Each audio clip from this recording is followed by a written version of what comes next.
Somewhere in mainland Greece, around 1200 BC, the rulers of the Mycenaean palaces order the reinforcement of the fortifications. At the same time, scribes record weapons, supplies, and watchmen on the coasts.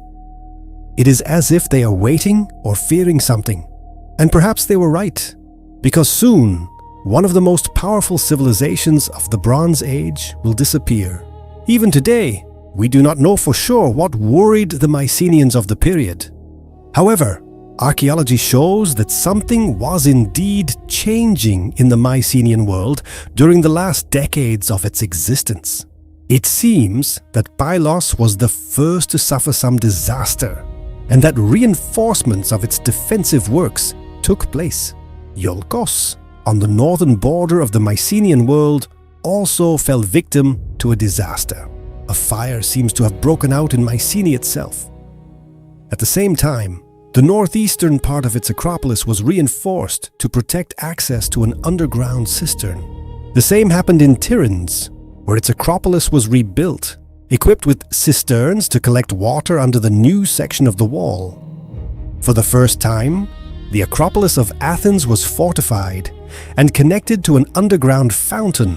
The destruction of Gla shortly afterwards and the construction of a wall closing the Isthmus of Corinth are indications of the growing insecurity that seems to prevail in the various provinces of Greece. The expected explanation for the wall is that they were threatened by invasion and that new supplies would secure them for the possibility of a long siege. In any case, the fact that new buildings were built or pre-existing ones were rebuilt in the Mycenaean acropolises means that the Greeks of the time had not given up. But by the end of the period, almost all major centers had been partially or completely destroyed. Many settlements were subsequently abandoned. But what caused the destruction of the Mycenaean world? The truth is that we do not know for sure. And this is perhaps the most fascinating element of archaeological research. Material remains allow us to reconstruct the past, but they often leave room for different interpretations. And in the case of the collapse of the Mycenaean world, three major categories of explanations have been formulated: that of population movements, that of natural factors, and that of internal tensions.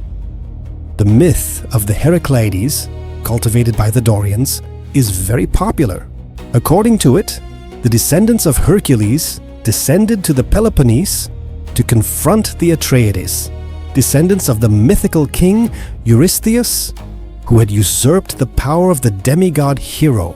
The fact that speakers of the Doric dialect inhabited most of the Peloponnese and some islands of the Cyclades and Dodecanese strengthened the view that these myths reflect some historical reality. Archaeological evidence for this claim has been provided by the existence of so-called barbarian pottery with dark and coarse characteristics made from materials that existed only in the late 13th century BC. It has been suggested that this pottery accompanied a population group as it migrated south. But we do not know where this pottery came from, and it has not been proven that there is any automatic correlation between the different ethnicities and the different types of pottery. This pottery could be Mycenaean pottery, just of a different quality or style. Furthermore, and if we accept that the Dorians Heracleides subjugated the Mycenaeans, this pottery should therefore appear suddenly and be widely distributed, which, based on archaeological findings, is not the case. This myth could have been created to ideologically justify the settlement of the Dorians in the lands of the previous populations. That is, to relate it to the result and not the cause of the end of the Mycenaeans. Some have tried to connect the turbulent period that Greece is going through with the wave of disasters that took place in Asia Minor, Cyprus, and the Near East at the end of the 13th century. These are the so-called Sea Peoples, who destroyed the Hittite Empire and devastated the Syro-Palestinian coast before being defeated by the Egyptians. Indeed, the end of the 13th century BC is characterized as a period of great confusion. disasters take place in mainland Greece, settlements in Crete are abandoned, the Hittite Empire is dissolved, and many Cypriot and Syro-Palestinian settlements are destroyed. A significant part of the Mycenaeans' prosperity depended on their trade with the Eastern Mediterranean.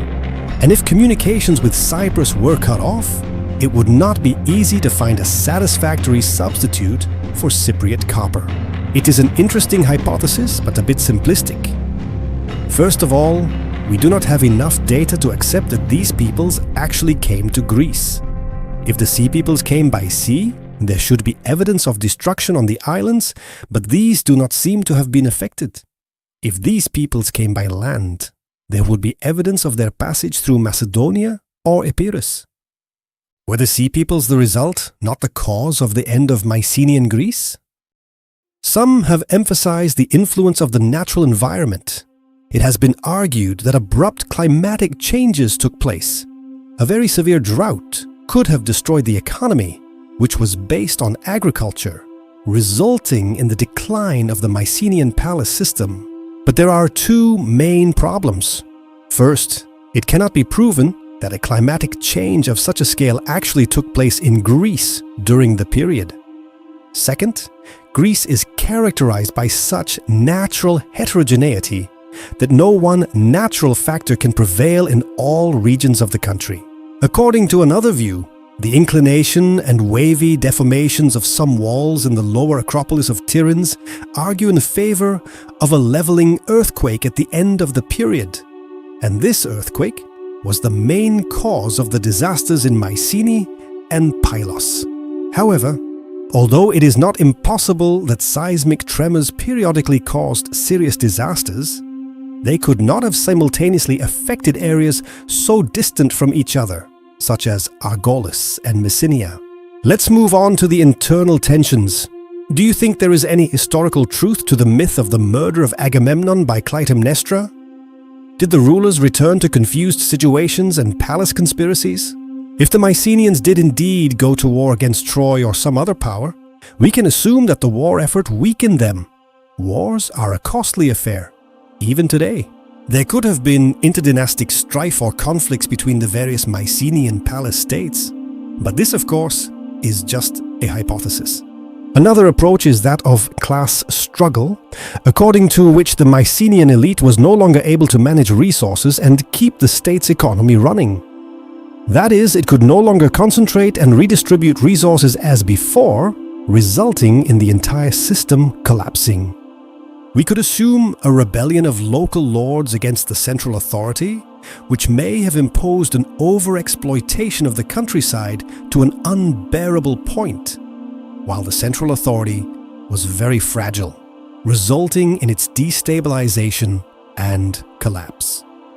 But again, without sufficient excavation or philological data, we can only make assumptions. In reality, it is likely that a number of factors affected the bureaucratic and rigid Mycenaean society. Its economy was based on the great specialization of agricultural production and was heavily dependent on abroad for raw materials. This made it vulnerable to uncontrollable factors. Border pressures, disruptions or slowdowns in trade and communications, shrinking exchanges in Greece or the Eastern Mediterranean, population growth, or even the violence of internal conflicts, all of these combined could be behind the end of the palace system. This system, very rigid and centralized, would be unable to adapt and deal with riots of various kinds, which are produced in a chain reaction. Within a few decades, the world of the Mycenaean palaces had collapsed. Writing was forgotten, and the great palatial centers were abandoned. For centuries, Greece went through a period that historians call the Dark Ages. And yet, this world was never completely lost. Its memory survived in stories that continued to be passed down from generation to generation. And centuries later, these stories were attributed to a poet we call Homer. Perhaps the Mycenaean world survived not in its palaces or walls, but in the memory of those who remembered it.